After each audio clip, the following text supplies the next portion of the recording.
एक तो हमार ब्याह नहीं के ऊपर से रात दिन बैंड बाजा बजा बजा के दिमाग खराब करने वाला काट है। नमस्कार, हम हैं मिर्ची जिज्ञासा बनारस के रसमलाई। बजट में खर्चा और हमार चर्चा केहू के रोकला से ना रोकाए। तो चलिए खबरन के सिलसिला शुरू कर लो। अब बंगाल में एगो ऐसन ब्याह भइल बा कि हम का बताई, बवाल मच गई।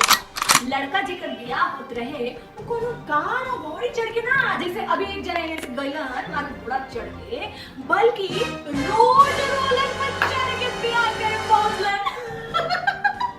लोग चाहे कुछो कहे, लेकिन सच बात तो ई बा कि ओ दिन लगन ढेर होखला से लड़का के गाड़ी सवारी ना मिली।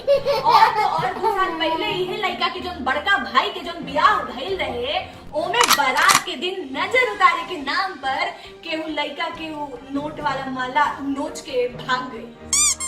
इहे बात से वो बेचारा लड़का इतना डरा गई कि इतना ऊंचा गाड़ी में बैठे के संकल्प लेलस, दिमाग लगौलस ताकि केहू होकर कुछो नोच ना सके। बजट के जारी करते ही विपक्ष में खलबली मच गई बा।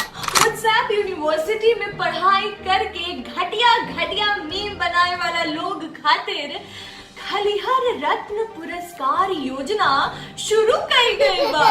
योजना के तहत जे भी वीडियो पर 500 से ज्यादा शेयर और 1 लाख से ज्यादा व्यूज हो जाए, वो पोस्ट के मोदी जी खुदे बूस्ट करियन। और भी पैसा कहाँ से लागी?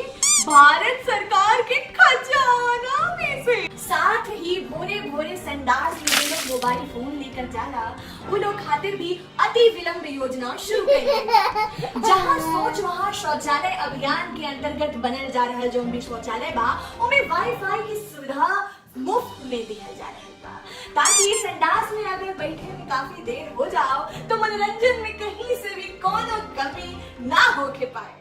अति सुलभ।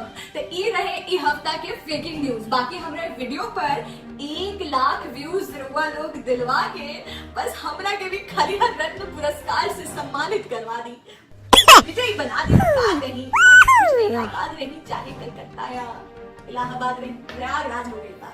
बाकी तब तक खाते चलो।